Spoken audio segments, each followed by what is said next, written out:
Hey, Brooke, how you doing today? Oh, super duper as usual. Good morning. Yes, and thank you. I kind of started that off a little bit odd, so I'm sorry about that. But welcome to you and everyone else out there. Thank you all so much for joining us.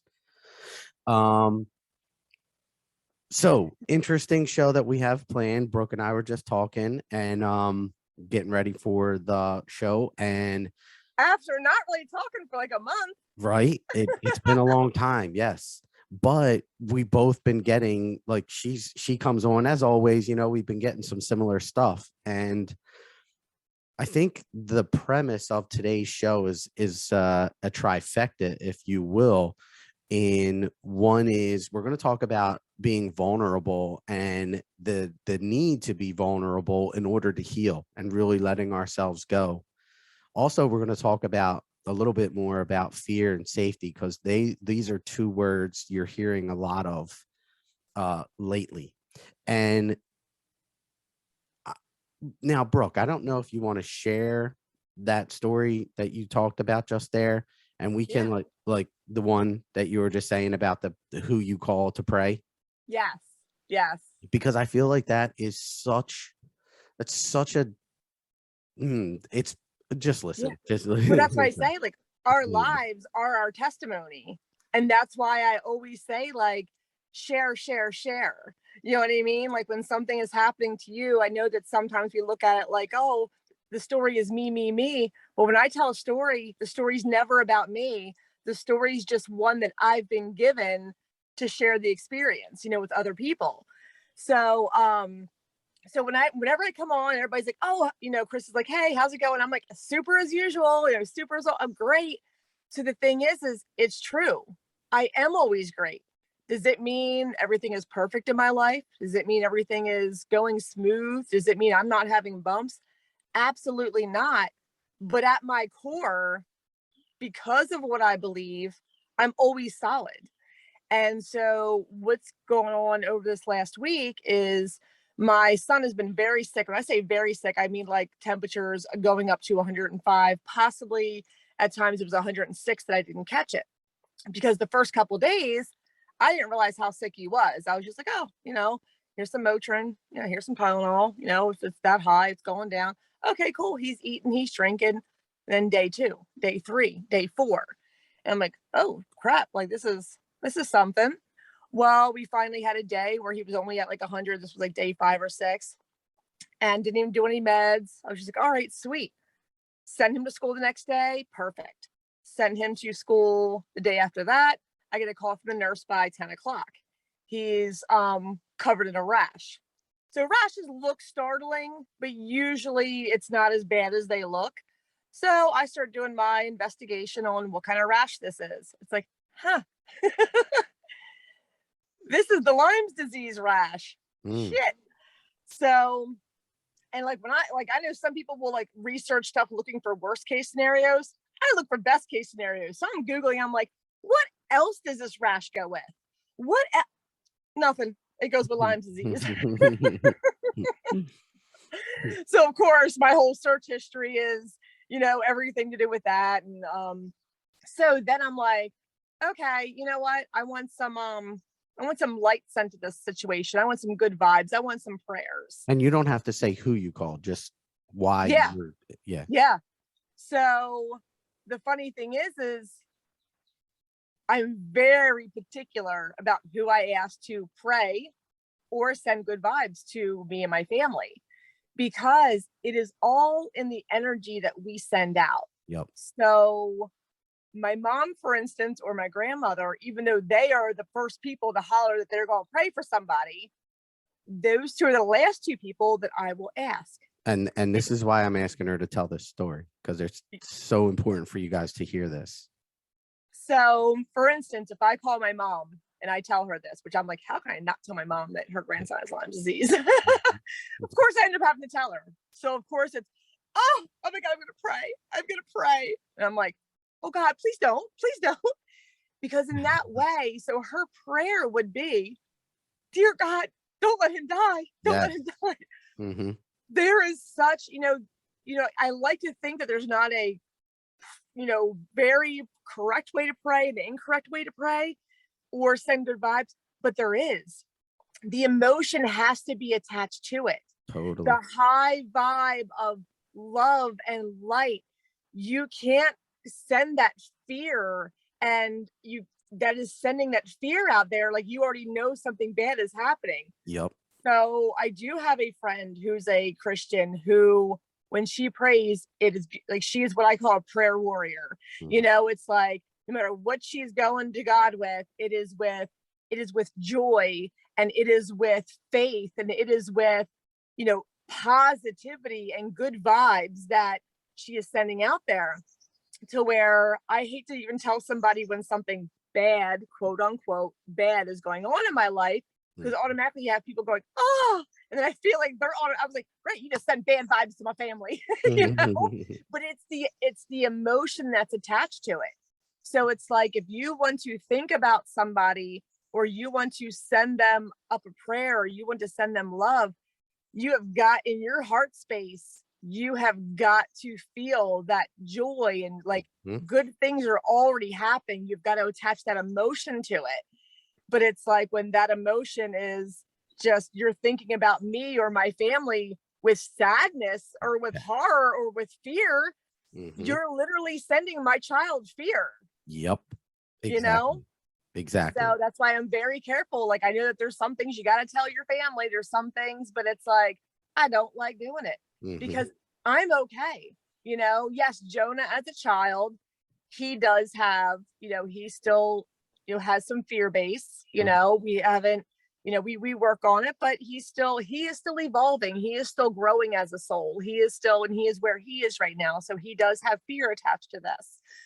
To where, like I said, with the way I believe, cliche or not, everything happens for a reason. Totally. This is part of our journey now. This is something great is going to come out of it. It's like I never have a doubt. And that's where I am with my faith when, quote unquote, people think bad stuff is happening. So that's why I say when Chris says, how are you, Brooke? I'm great. I am great. Yep. Because I'm here for the journey.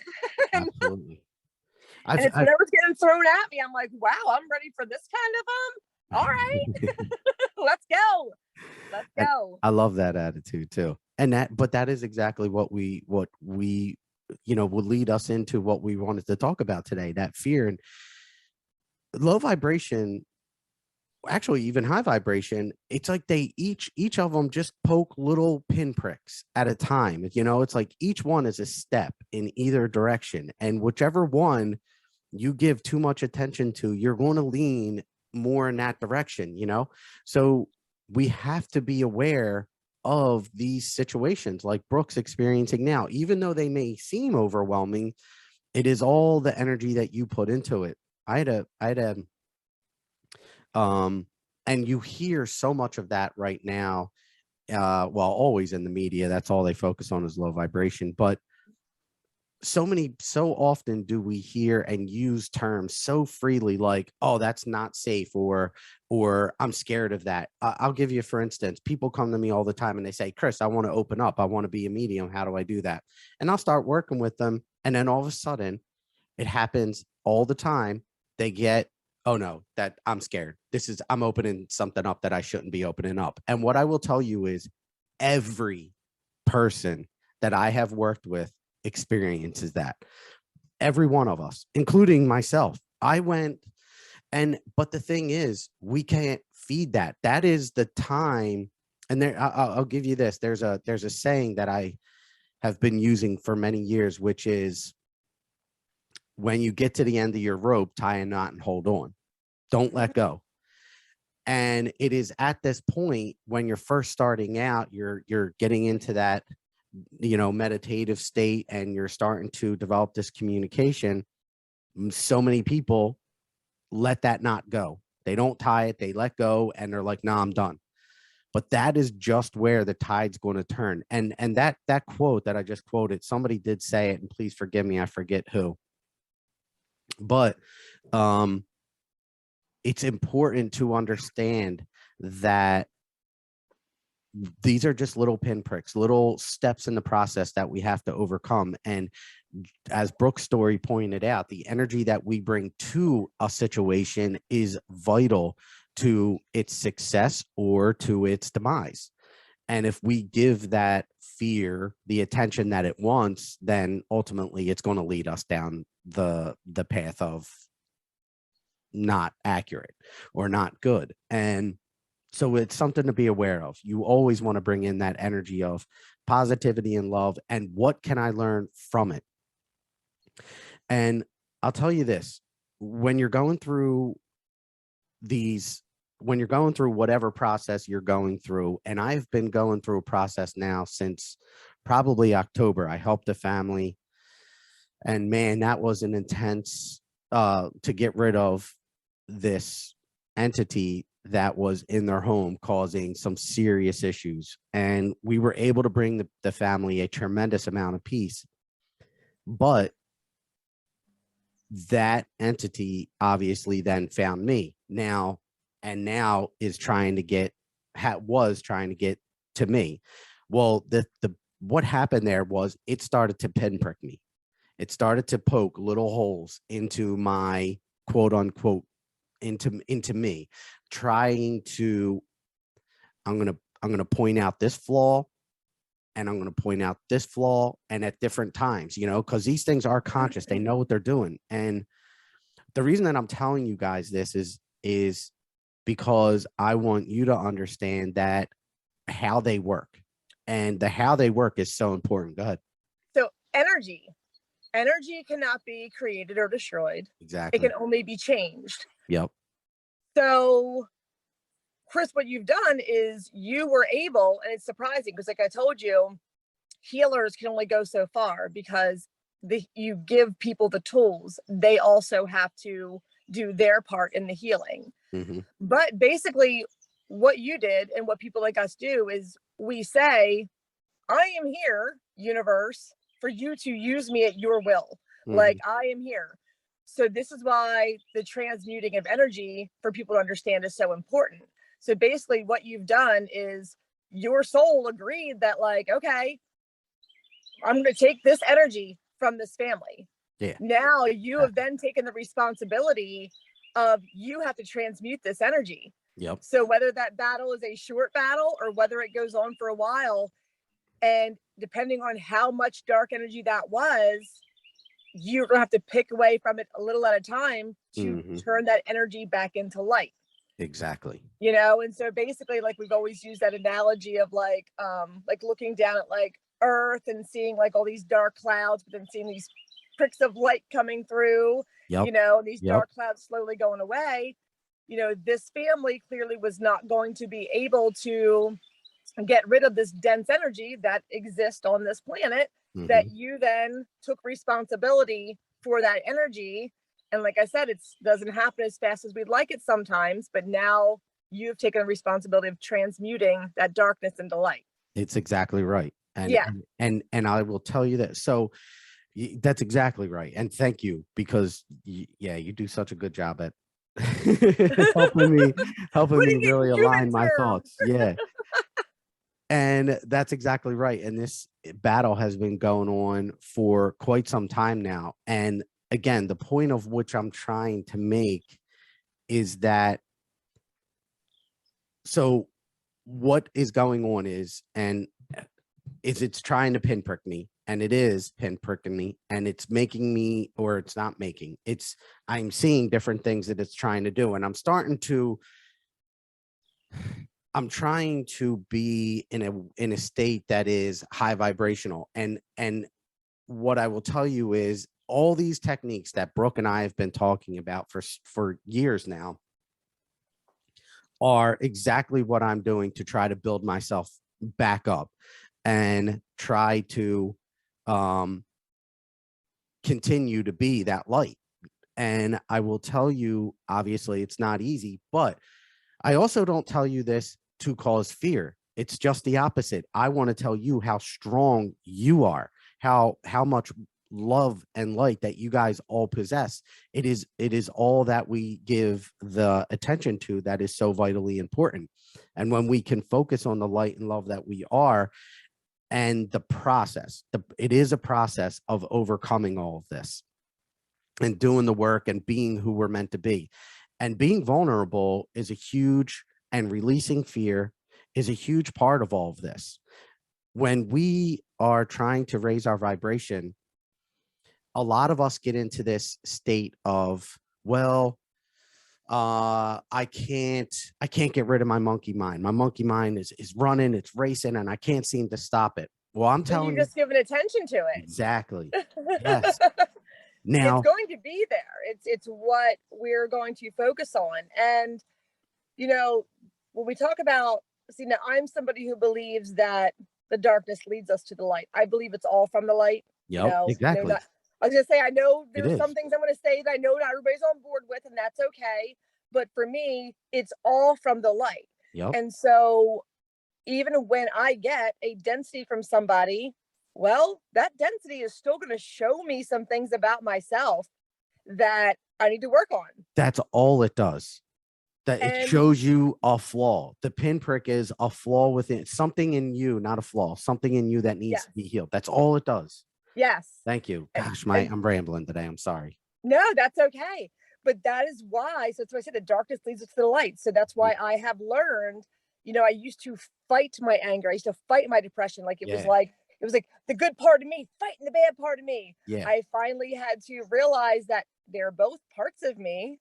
Let's bring them together and see what they have. But the battling never worked. I stayed angry. I stayed, whatever, as long as I was battling. When Mhm. I started showing the other half of me love and sending her understanding and integrating the both of them together. I'm pointing to like the angel and the demon, how people would, but really it's our head and our heart. You know, when I started pulling my ego and my soul together is when I truly started having a lot more harmony and a lot more peace when the understanding comes with it.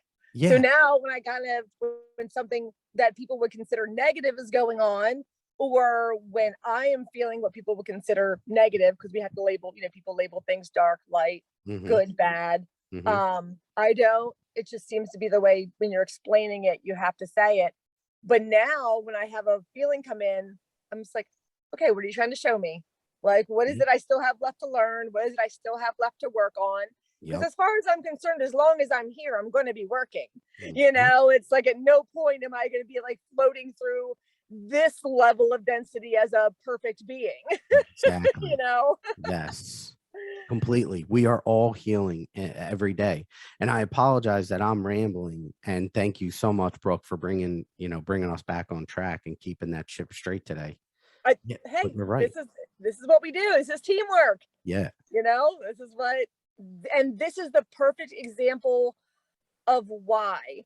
So I've been in some situations lately where I've been with people that I love very much, and I just want to have these beautiful just conversations of just thoughts and philosophy and just things.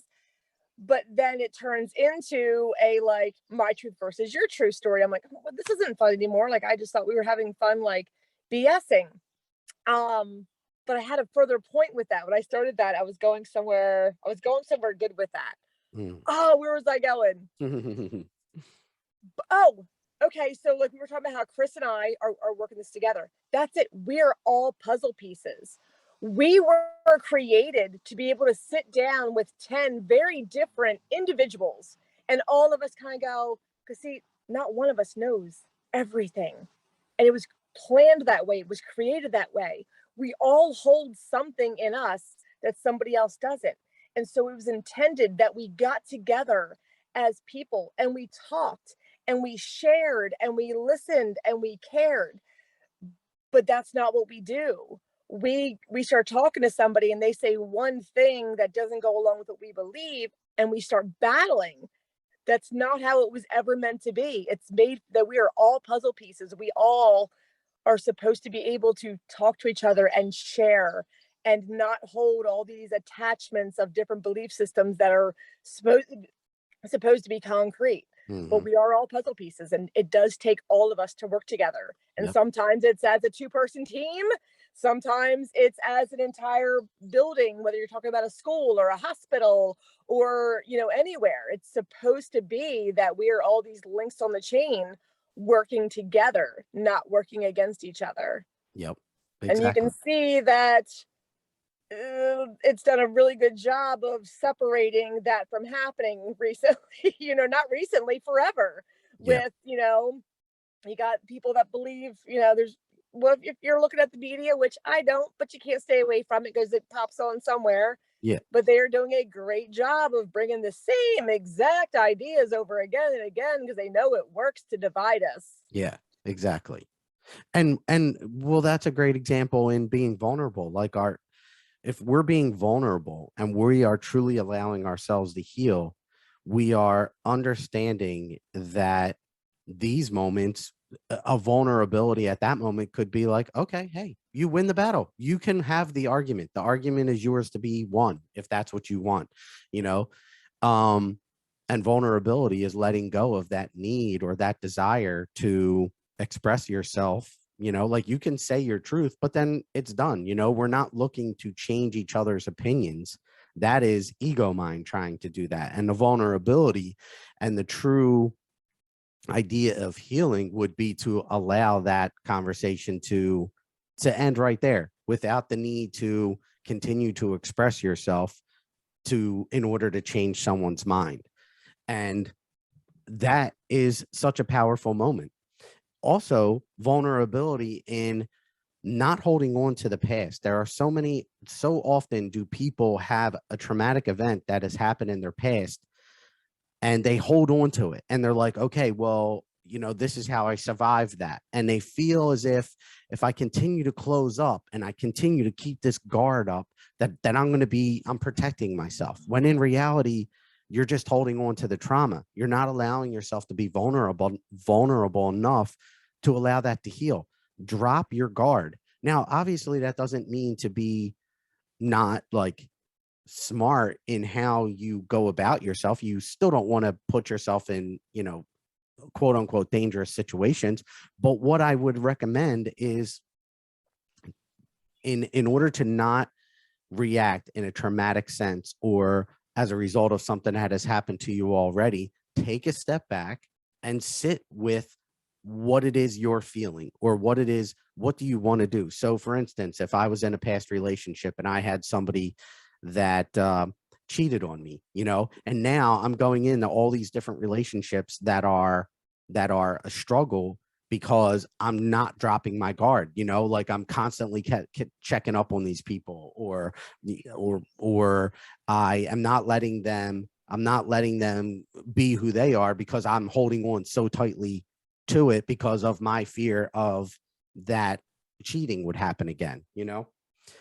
I'm not being vulnerable enough. I need to let go and truly allow myself to heal and experience the true idea of love, because that's not love holding on to that. That's not love making somebody else do what I want because of my fear. I'm actually holding them back because of it.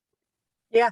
And and basically what you just explained is, so I know that when we talk about ego, we kind of we talk about we give it a bad name.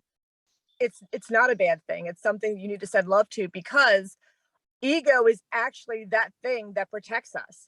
There have been small children in very bad, dangerous Yeah. situations that ego is that thing that comes in to save them and help and give them that brick wall and give them this thick coat, to guard them for that time while they are these fragile little beings. But then what happens is that stays with them. Yep. And they grow up and they still have that armor on that they didn't need. They haven't needed it for 10 years. Mm-hmm. And so that is the part of healing is, so how do you get rid of that armor?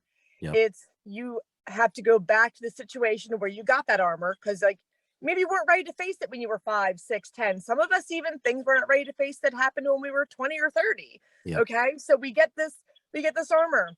But then at some point, the healing is when you go back to that moment that you got that armor. You got to take it off and you have to face whatever that was. Exactly. You have to face that situation. And and sometimes there are people that don't even remember these situations because they've found a way to whether that was part of ego protecting us. Yep. But you have got to draw on it as much as you can and go back and face that.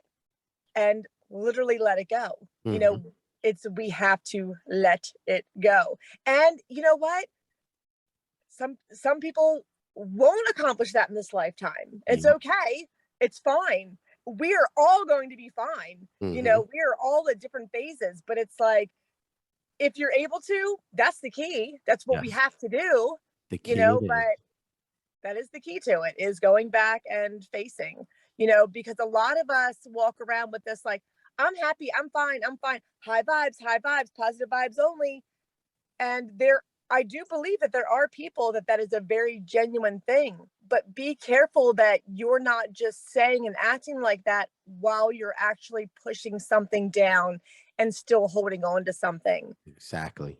you know? Yeah. So it's okay to, you know, to dip down and soul search. That is what is needed, Hmm. you know. And that's why I started getting this, like, you know, I used to wear those positive vibes only hats and all that, and at some point it started not sitting right with me, because yes, we like I said, no matter what I'm going through, I'm actually positive, you know what I mean? Hmm. But I feel like people think that means I have to be happy, happy, happy all the time. No, you need to go visit your dark, dark, dark places, Hmm. Hmm. you know? Yeah. Yeah, so just be careful that it's not a false positivity, that there's not something that we're walking around going, I'm happy, I'm happy, I'm happy, that there's something being pushed down. You gotta dive in and find that. And that's exactly right. And I'll give you another less intense situation. Say you go to you say you are uh you're someone that doesn't like to dance, okay? And you go to a location, you go to a place, maybe your company has a picnic and there's dancing involved and all that, and you're like, no, no, no, no, I'm too embarrassed, you know. That is not being vulnerable. You're not allowing yourself out of fear of what other people may think, out of fear of the uncomfortableness of that. And this is a less intense situation, but nonetheless, this is how the pinpricks work, you know? So it could be that ego mind could be controlling that moment where I can't dance because I don't want other people to think that I can't dance, and I don't want to look silly. Whereas if you were to just let go and be yourself and just have fun, you might experience a whole new world of freedom, Yeah. a sense of healing, you know, because you are allowing yourself to be like you're allowing yourself to be what it is you want to be. So using like that kind of analogy, dancing. So here's the thing. You might be somebody who doesn't even want to dance, gives two shits about dancing. Yes, That would be different. totally. But if you are somebody who actually is sitting on the side and inside of you, you want to dance so bad, Yep. but you're afraid of this, that, and that. Yeah. That is where that has to be let go. Like I said, you, dance is just not your thing. You don't want to, cool.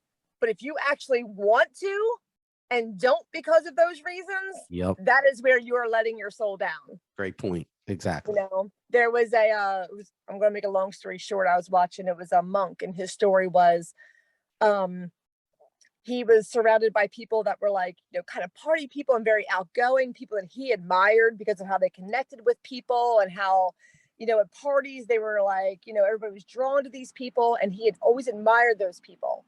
So Hmm. he started going to, he wasn't a monk at the time, Hmm. so he started going to like doctors and therapists to try to figure out, like, you know, okay, and they would tell him like, okay, when you're at a party, just do this, just start talking. They were showing him ways to like get into talking to people and being with people.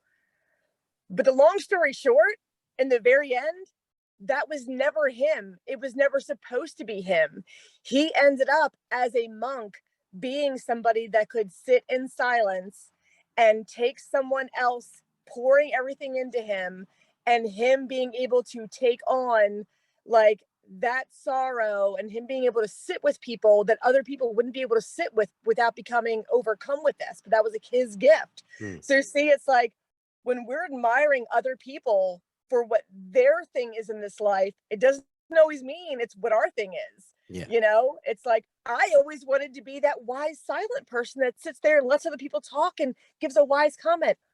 clearly that's not me, and it's never going to be me. Yes. God made me with my mouth to run. You know what I mean? So as much as I want to be the strong silent type, I don't think it's going to happen. Yes. Well, and I mean, either way, you bring up great point in that, yeah, sometimes we just don't want to dance, and that's cool. But if, Yes, say there's a little inclination in you that's like, yeah, that could that be wants fun, to. but I'm Yeah, a little too scared. It's something to be aware of. Now, the other thing is the karaoke for me. yes, Okay, exactly. I love to sing.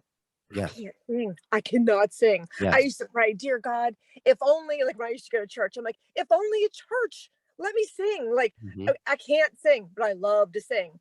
I will get up. I mean, I will go to a karaoke bar and I will get up there. I will walk up there shaking, face red, Yep, tears, choking, but I want to do it. yep, I want to do it. So I do it. There's a exactly. couple times it's gone really bad where my voice never did stop shaking. There's another times that I've ended up with a Madonna song where I'm rolling around the floor entertaining the crap out of people. Like, Mhm, it didn't mhm. always go well, but there are times that something I inhibited something that came out into a.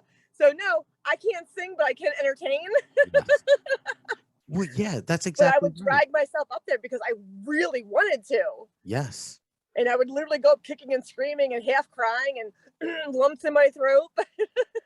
But these are beautiful examples of allowing yourself to be vulnerable so that you can begin that healing process and move on. I mean, that's a beautiful example, Brooke. I mean, karaoke, dance, whatever it is. We talked about the relationship one in the beginning, but that's a heavier one. These are great starting points. The karaoke, the dancing, these are great stepping stones to begin that healing process and finding out what it's really like to allow yourself to be vulnerable. And a couple of podcasts ago, we talked about this step. We get lost sometimes in, okay, this is the end point, and we just focus on that end point rather than really appreciating the journey and Mhm. appreciating every step and beginning the karaoke and overcoming the fear of karaokeing or dancing are amazing and tremendous steps for us to focus on. And that's what we were talking about earlier. And please forgive us for the discombobulation, at least on my part, and the thought processes that were going on. But focus on each step individually and not getting wrapped up in this endpoint of where we should be. um Journaling is a great place to start when you want to begin to focus on these individual steps. Journal each, hey, I overcame this today, or I did that today. Now, because I do want to give you tips on how to overcome some of these things. This year, since October, it has been an eye-opening experience of how density works and how these pinpricks go and how they try to get you to come back down, that is, rather to be so high. And the journaling helps. But before we do that, fear.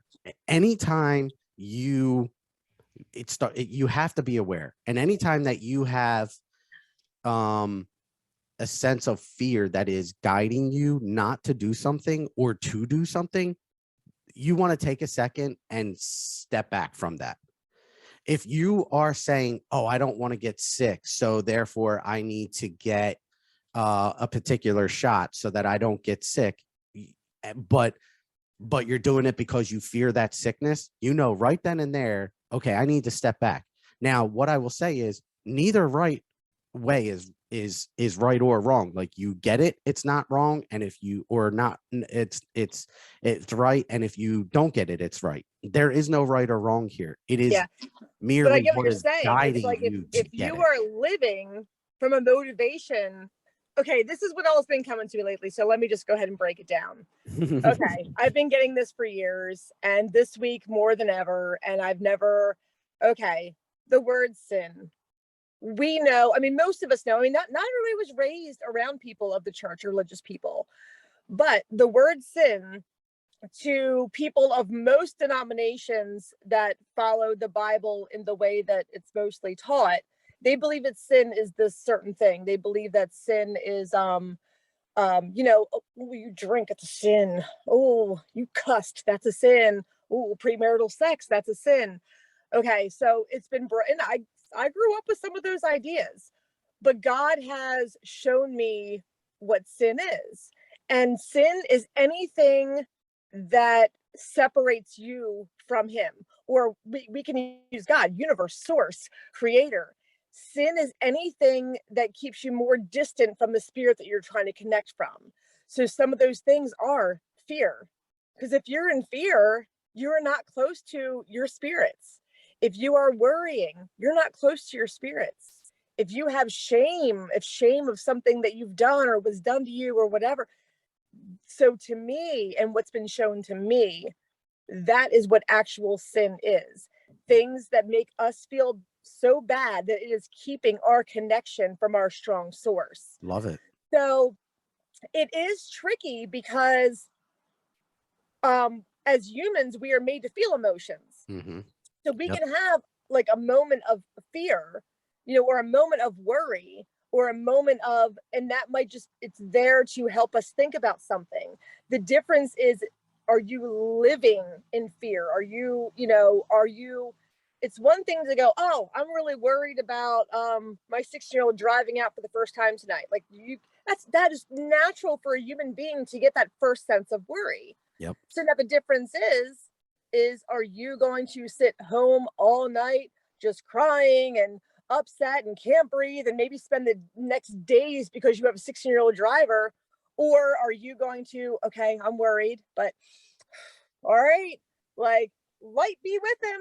Like, you know, like, I know the light is with my son, and what's going to be is going to be. And I know he's being taken care of right now. So there's like the difference. It's like, are you living in fear? To have an initial fear could be healthy, you know? So it's, everything comes down to discernment. You know, everything comes down to discernment, because we do have our emotions for a reason. Yep. It's just, are you living from that place? Is every decision you're making coming from fear? I have people that I witness in my life, and it breaks my heart to see that sin, you know, quote unquote, because that's what I believe it is, because that's what's keeping them separate.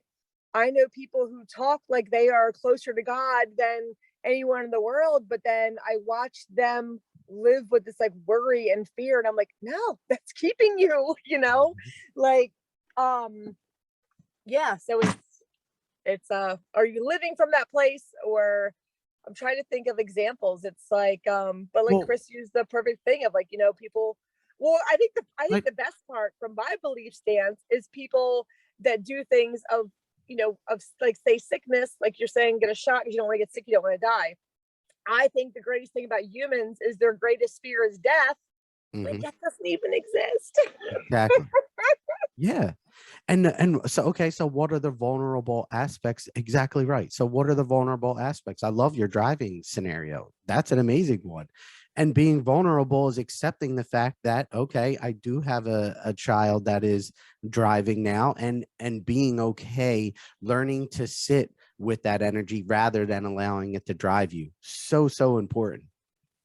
I And mean, a I know huge people that won't let aspect their of kids healing. drive, that have made up situations to not let their kids go anywhere, that have, you know, and that is not healthy. That is not good, you Hmm. know? Hmm. Yeah. But it's such a huge aspect of being vulnerable. Here's another one. If you feel that you have to tell people your belief system, and you're out there, it's one thing to want to talk to people. It's another thing to feel as if you have to get it out. Oh, hey, you believe this and I believe that, and you have this need to do it. That's coming from is that a place of fear, and that people aren't going to be exposed to your truth? Are you holding on to something that is deeper, rather than just letting nature take its course? And this is what I'll tell you, how to overcome this type of feeling, is to simply sit with it. Don't let it drive you. Take a second, take a moment, take time to back up for a moment, and allow yourself to just be with that feeling. What is ultimately going on? What is ultimately trying to drive you at that? Is it the vulnerability of healing that you're allowing peace to build within you, or is a sense of fear? And I'll tell you another thing. People say a lot, and I want to be safe. Ultimately, it's fear, because they're thinking that they're not already safe. Yeah. And it's a huge misconception. It's a misunderstanding here where we are using the word safe, but in reality, coming from a sense of fear to be safe. It's relative. It is relative, and we can't get lost in that. When I look at the conversation my brother was badgering me in, okay, I know my brother loves me and I love my brother. And so the thing is so it came down to my brother believes, in like pretty much the traditional way that the Bible is taught, and I say that because I believe the Bible to be true. I believe that it's highly misinterpreted, so my brother believes in the way that man is taught the Bible. Now, when he started badgering me the other day, it was coming. Okay, well, first of all, it was coming from a place of love from my brother. You know what I mean? He feels like he has to tell me this because with his belief system, he really feels like it's what he has to tell me to save me. Okay. But if you follow that back deeper, it's from fear. It's coming from a place of fear that he feels like he has to yell these things at people and make them and you can be the big. I smiled and nodded for hours and he still felt like he had to keep coming and keep coming.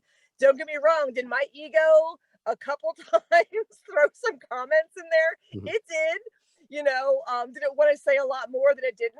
I was good, but I mean, he went on for hours as I smiled and nodded. And but where was it coming from?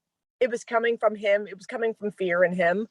And but also it's because he loves me, because we're not going to try to change somebody else if we don't love them or care about them, Mhm. right? So the people that are doing this to us, they really do love and care for us. It's just coming from a different place. It's coming from fear. And so there's one thing right there is we cannot change another being by what we are saying at them. You cannot do it. You Mhm. cannot change your child, your spouse, a friend by talking at them. The only thing that we can do, and so, is live in our truth, live in the way that we want people to see us, live in the way that we would like other people to be. You Mhm. just live in that way, and I promise you that God will turn heads.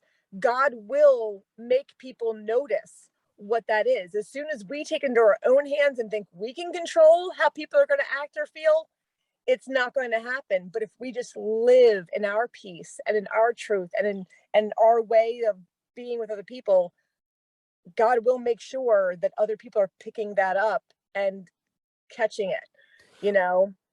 That's an absolutely amazing point. Yes. I'm going to give you an example too, because I love the idea of now telling people what it is that love is. What is love? What is light? Well, love and light is acceptance. Love and light is simply you being. Love and light is gratitude for whatever it is we have. Those are all the high vibrational aspects that we want to be. We want to be grateful for what we're learning in a lesson that could be perceived lower in vibration. We want to be accepting of what people do regardless of what it is, because that is teaching us. And if we go out there and are like, no, you should be more loving, then we're coming from a sense of control. We're not coming from a sense of acceptance of who people are. We have to face reality. We're in a dense world. There's no escaping that right now. And the only way to change that, as Brooke said in the beginning, you can't create, you can only change, is to be that loving. It's exactly what Brooke said, Yeah, to be the loving light. Yes, 100%.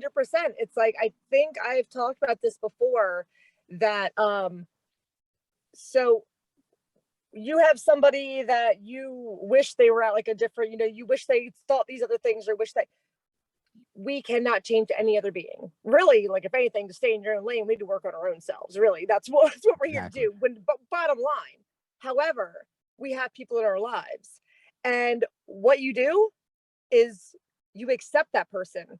Hmm. You could have a child, it could be your own child, that this is the biggest thing that parents think, that they have to control that child, make them be a certain way, make them act a certain way, make them.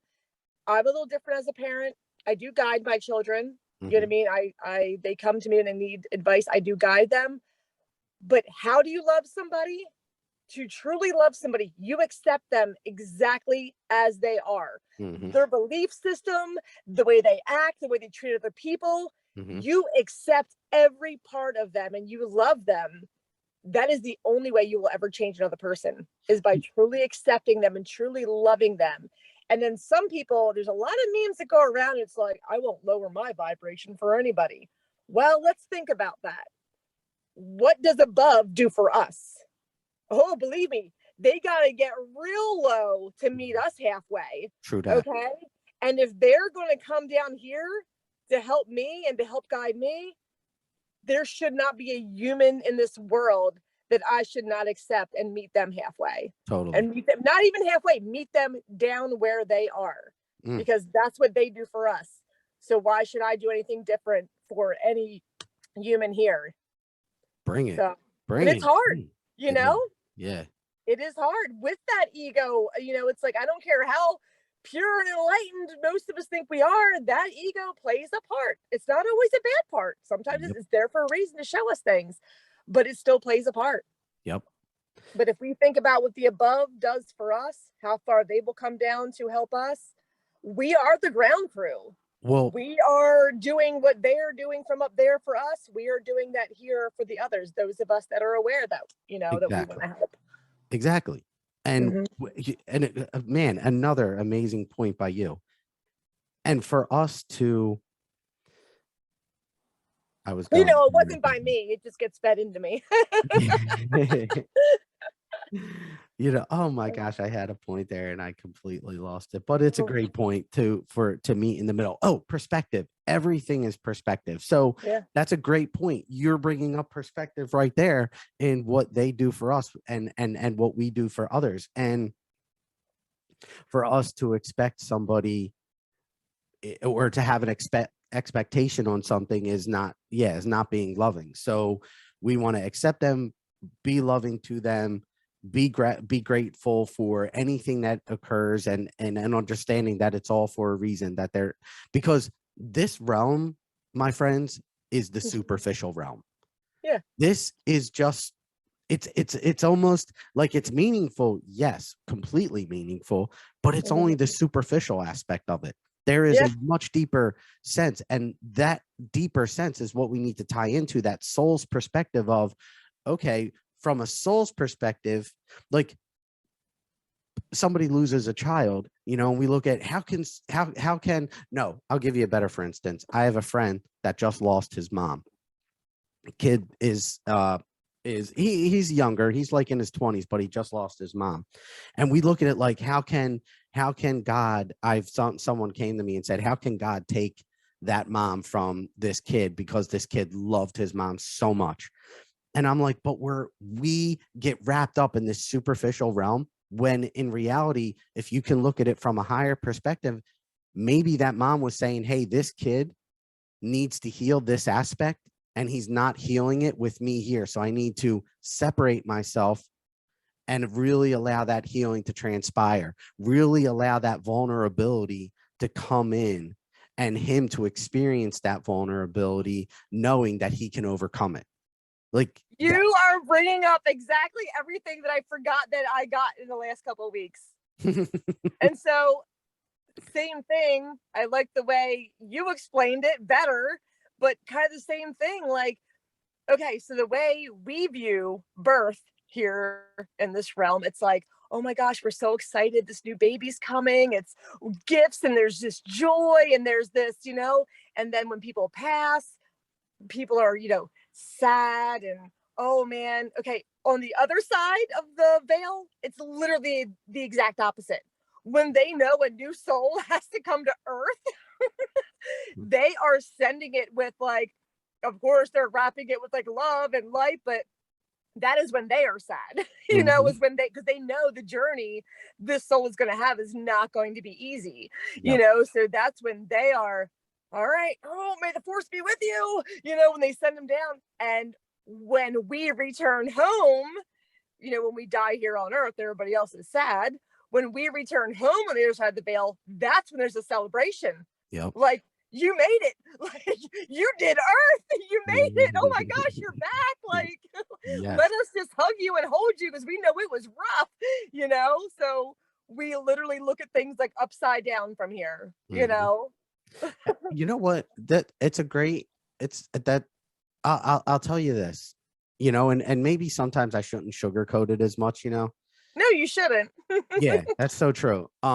I'll go into the aspect of even like abortion from a life perspective, and this is the perspective that I come from.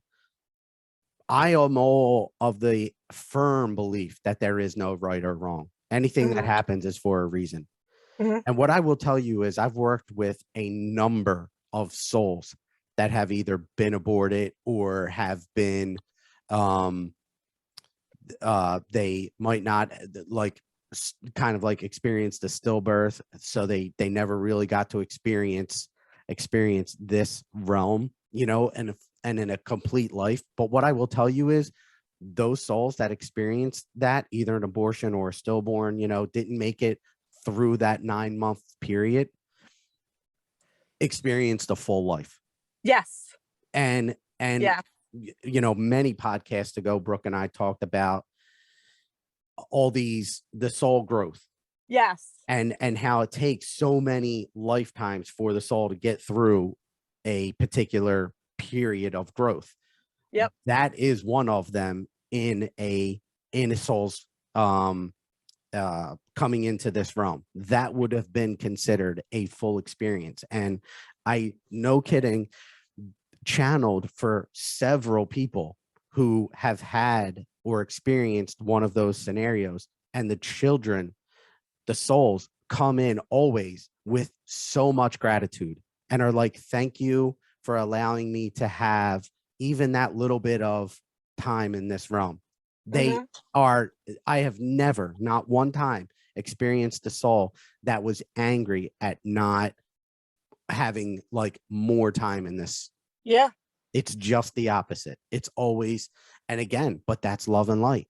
It's Hmm. gratitude, it's acceptance, it's love, unconditional love. Yeah. That is all light. Well, kind of what just kind of popped into me, and I don't know if this is even coming from anywhere, if it's just my own head spinning, but just like how we couldn't pop in like instantaneously to a higher realm because the vibration, we wouldn't be able to handle it. We have to integrate into that, because our bodies would probably explode if we were all of a sudden in the world of complete pure love and light. Okay. But Mm-hmm. the same way, when they are coming from pure light to this density, there probably is an acclimation period. And Mm-hmm. there's probably a lot of those situations of, either stillborns or abortions, that was that soul experiencing density for the first time and only being able to handle that much Exactly. density before it Exactly. can come back Yes. again as a more grown soul. Yep. So The, yeah, it makes sense. I've read so many stories. I've heard so many stories from individuals or individual souls. This is where there's a story that I read before. A soul was born and something happened immediately at the time of birth. Something, the doctor did something and it caused a problem within the child.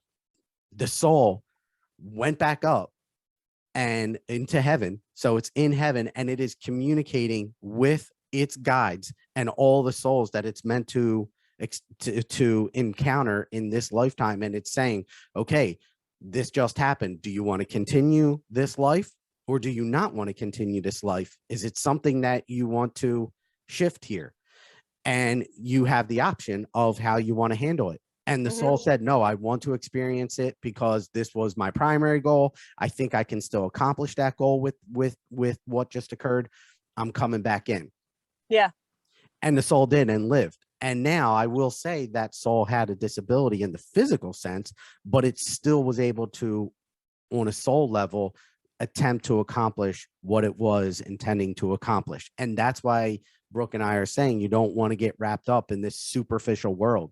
There's a deeper level that we can connect with and understand what and why things are occurring the way that they are. And I guess there's such a fine line there, because it's like, I'm glad that I do understand, because it does make this illusion a lot easier for me to walk through knowing these things.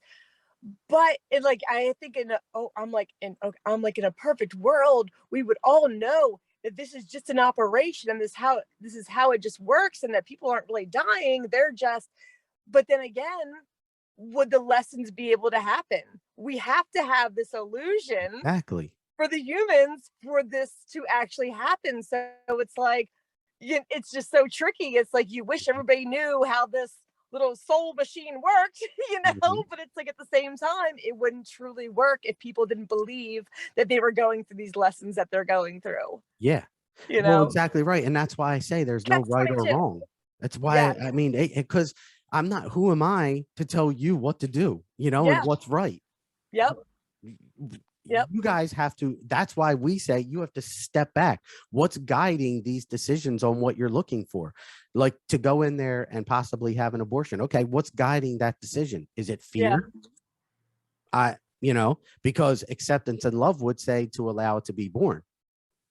Yeah. So, but that's something that you have to ask yourself, and you have to, and I apologize, we don't mean to be controversial, but that's why we say there's no right and wrong.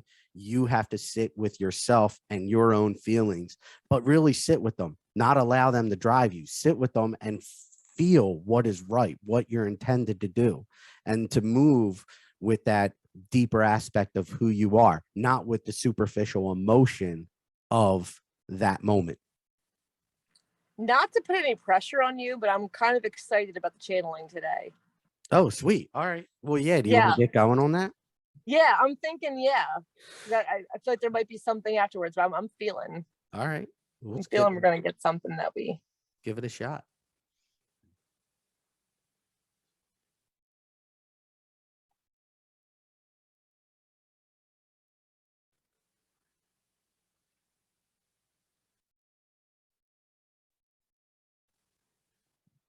Thank you, my children.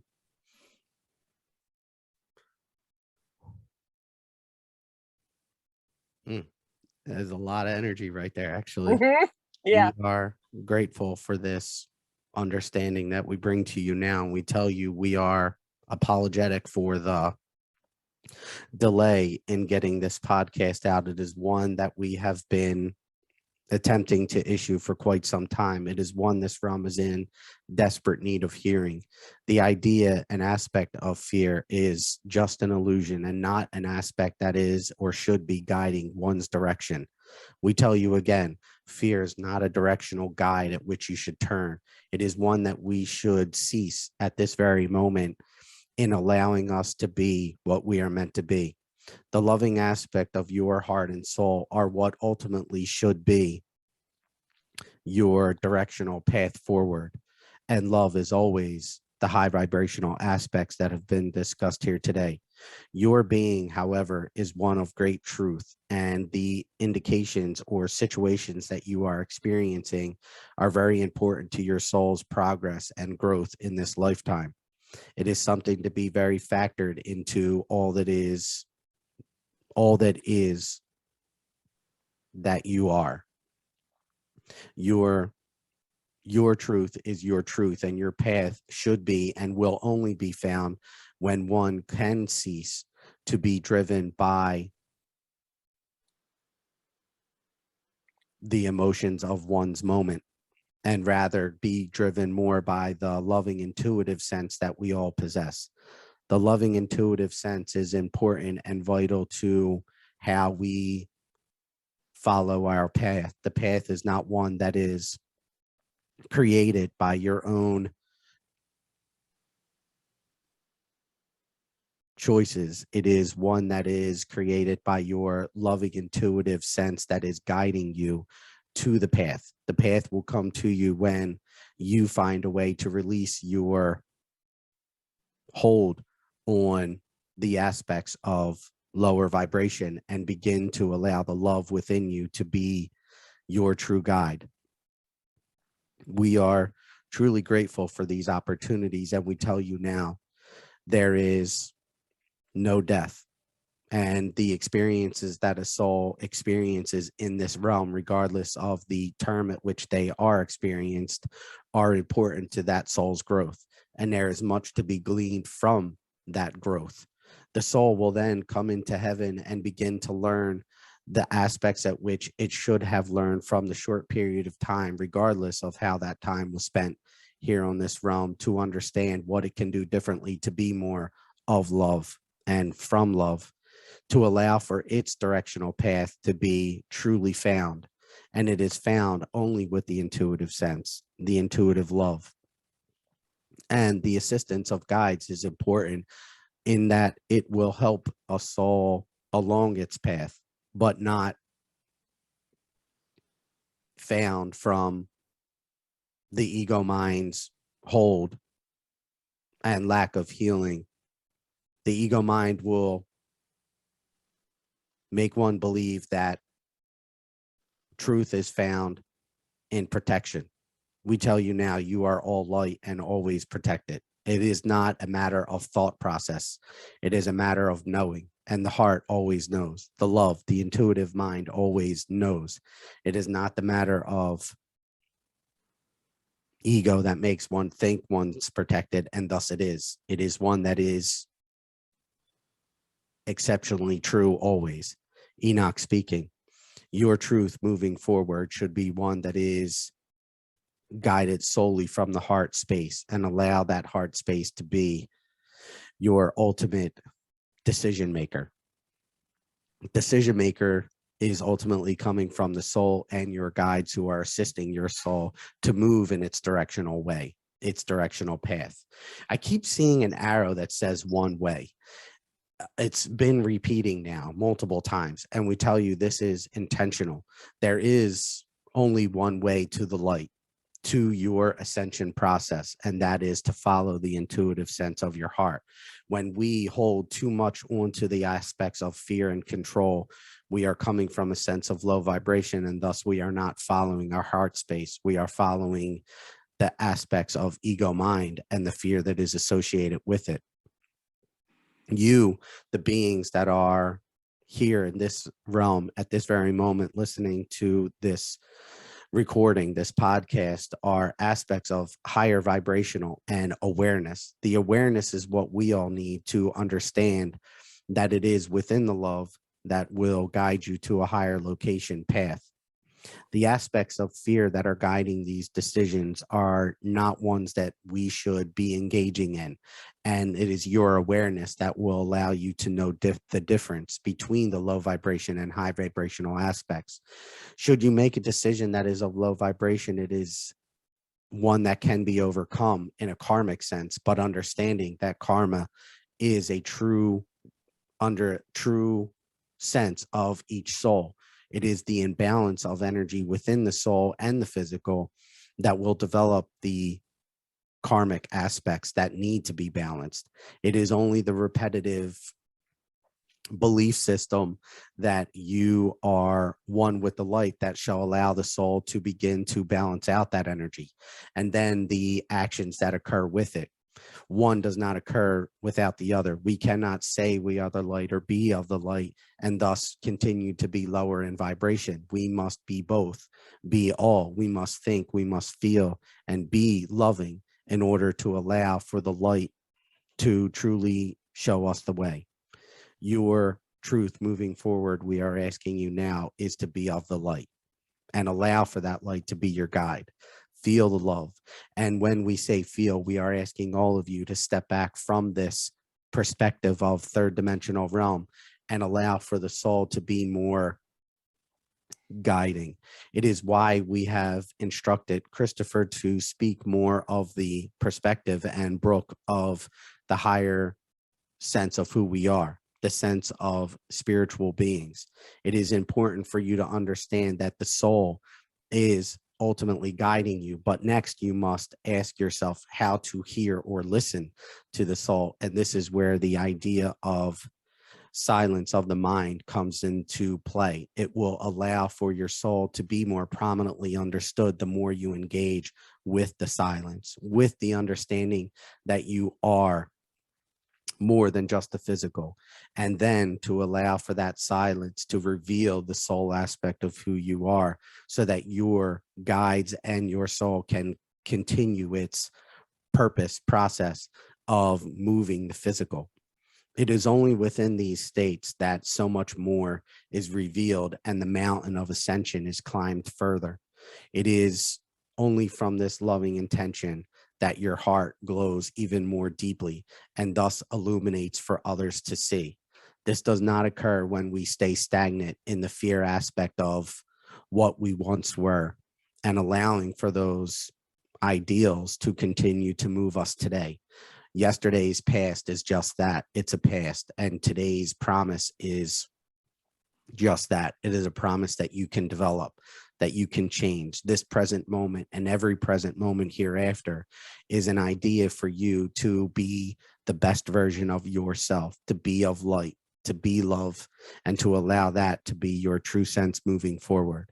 We ask you all to go in great peace at this time, knowing that this moment right now and every moment after is your recognition of the soul, and thus allowing that soul aspect to help you grow, move you in the direction of light and ascension, so that you can climb the mountain of your own ascension process and be what you are meant to be.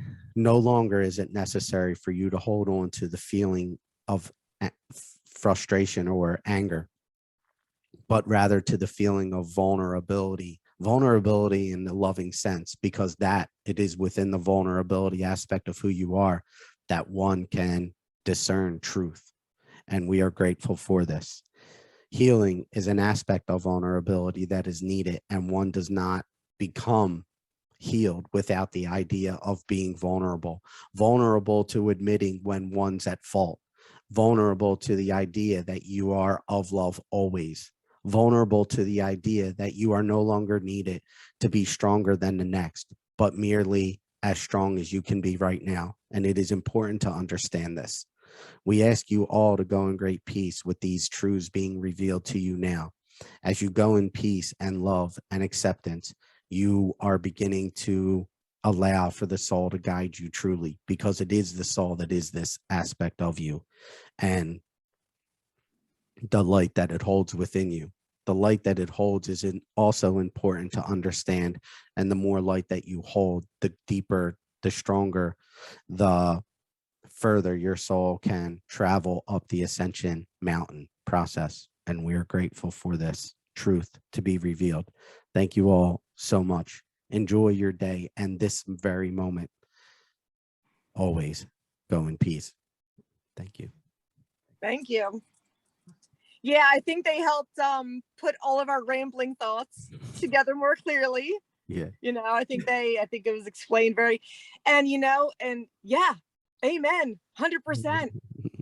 It's just so much easier for some of us than it is for others. Like, it is easier said than done. It's like, I can truly say that, and maybe not on every level, but like, I have this unshakable thing in me to where when this simulation is throwing the punches, I am able to flow with it. But I think of other people that are around me that are amazing humans and even more amazing souls.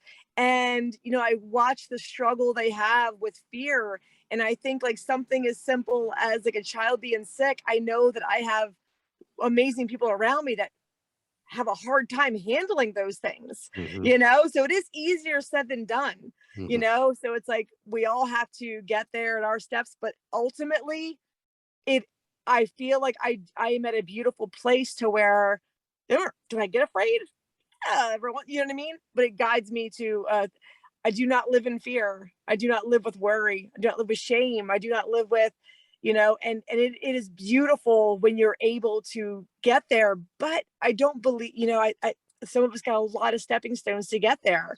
You know, I can't just go up to some of my friends and go, hey, you know what? You gotta stop being afraid. Just stop it. Knock it off. Mm-hmm. Oh, your kid's in the hospital. Oh, just stop it. Don't be afraid. You know, so it's a delicate process getting there. And I wish it was easy. But God did tell me one time, I've never been mad at God except for over one thing. And it would be, there was things that I had so much peace about that I would see everybody around me struggling. And I would say, like, why do I get this? Why can't they have this too? Like, why? Like, I want them to all feel this. I want them to all know this truth, that you don't have to be afraid. You don't have to be. And he told me a few minutes later, he said, there is nothing you have and that you are that they can't be too. Mm-hmm. So I was like, okay. So I got peace with that. You know, I got peace with that. But that was one thing about being on this realm that always frustrated me, is seeing people in pain and fear around me and going, God, why, why can't, I don't have that. Why can't they have what I have too? And apparently what God said, they can.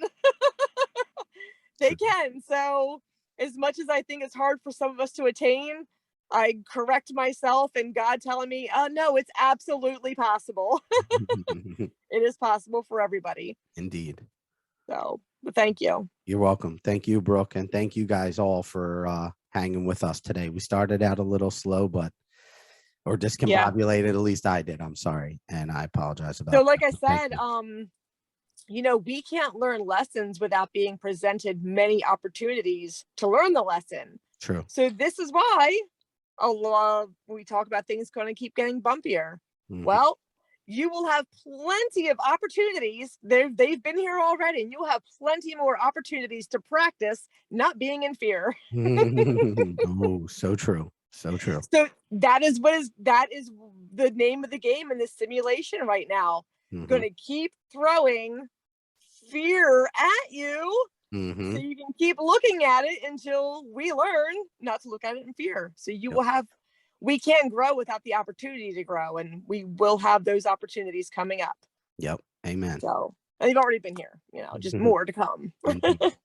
Well, thank you all. Appreciate you guys. Thank you, Brooke. Love you all. Thanks. Take care. Have a great day. Thanks. You too. Bye.